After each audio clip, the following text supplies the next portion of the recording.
अब रेप करने वालों को सीधे फांसी की सजा मिलेगी। जानिए ममता बनर्जी के नए कानून में क्या क्या प्रावधान है, क्यों इसे अब तक का सबसे मजबूत कानून बताया जा रहा है। दुष्कर्मियों के खिलाफ ममता के इस वार को क्यों अब तक का सबसे बेहतर वार बताया जा रहा है। क्यों लोग कह रहे हैं कि अब रेपिस्ट को रेप करने से पहले 100 बार सोचना होगा। क्यों ये भी कहा जा रहा है कि मोदी खुद इस कानून से खुश हैं।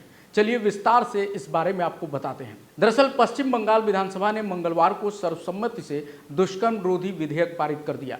विधेयक में पीड़िता की मौत होने या उसके कोमा में जाने जैसी स्थिति होने पर दोषियों के लिए सीधे तौर पे मौत की सजा का प्रावधान किया गया है।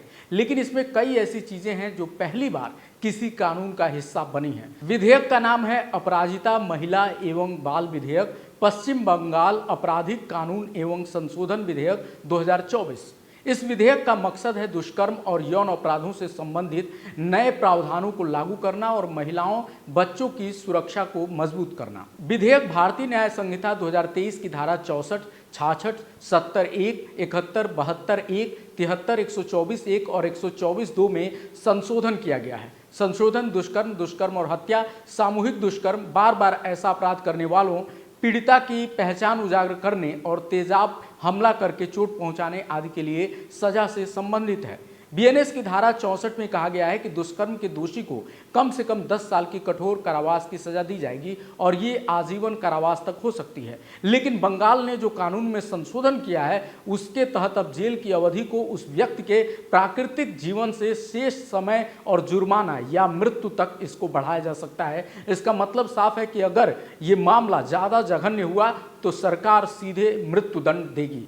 विधेयक में बीएनएस की धारा 66 में संशोधन करने का प्रावधान भी किया गया है। ये दुष्कर्म की वजह से पीड़िता की मृत्यु होने या उसके कोमा में जाने पर दोषी के लिए कठोर सजा निर्धारित करता है। केंद्र के कानून में ऐसे अपराध के लिए 20 साल की जेल, आजीवन कारावास और मृत्यु दंड का प्रावधान पहले से है। लेकिन बंगाल के इस विधेयक में सीधे तौर पर कहा गया है कि ऐसे दोषियों को सिर्फ और सिर्फ मृत्यु दंड मिलना चाहिए। और यही वजह है कि इस विधेयक को माना जा रहा है कि ये अब तक का सबसे खतरनाक विधेयक है, क्योंकि इसमें सीधे तौर पर मृत्यु दंड की सजा दी जाएगी। सामूहिक दुष्कर्म के मामले में सजा से संबंधित बीएनएस की धारा 70 में संशोधन करते हुए बंगाल के कानून ने 20 साल की जेल के विकल्प को खत्म कर दिया है। सामूहिक दुष्कर्म के दोषियों के लिए आजीवन कारावास और मौत की सजा का प्रावधान किया गया है। इसका मतलब अगर आपने गैंगरेप किया तो फिर आपको या तो आजीवन कारावास की सजा होगी या सीधे आपको फांसी के फंदे पे लटका दिया जाएगा।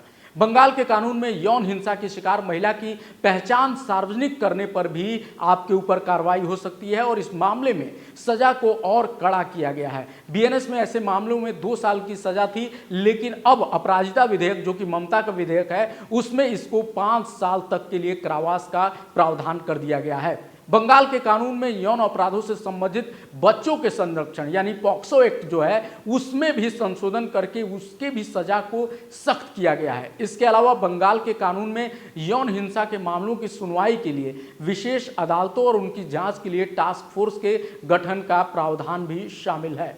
तो कुल मिला के ये जो विधेयक है वो ऐसा विधेयक है जिससे हर किसी को डरना होगा, खास करके जो इस तरह के जघन्य अपराध करते हैं उनके लिए विधेयक में दुष्कर्म के 16 वर्ष से कम उम्र के दोषियों की सजा से संबंधित जो अधिनियम की धारा 65(1), 12 वर्ष से कम उम्र के दोषियों की सजा से संबंधित अधिनियम की धारा 65(2) और 18 वर्ष से कम उम्र के व्यक्तियों की सजा से संबंधित अधिनियम की धारा 70(2) को भी हटाने का प्रस्ताव किया गया है। यानी कहने का मतलब यह है कि भले ही छोटे उम्र के ही बच्चे हों, लेकिन अगर वो इस तरह का जघन्य अपराध करते हैं तो उनकी सजा कड़ी से कड़ी हो, ताकि कोई भी हो रेप करने का अगर उनके मन में ख्याल आता है तो उस ख्याल को आने से और रेप करने से पहले वो 100 बार सोचे। और इसीलिए इस कानून की हर तरफ तारीफ हो रही है और हर कोई ममता बनर्जी को सलाम कर रहा है इस कानून के लिए। इस कानून के बारे में हमने जो कुछ बताया उस पर आपका क्या कहना है कमेंट में बताइए। मिलते अगले वीडियो में। नमस्कार।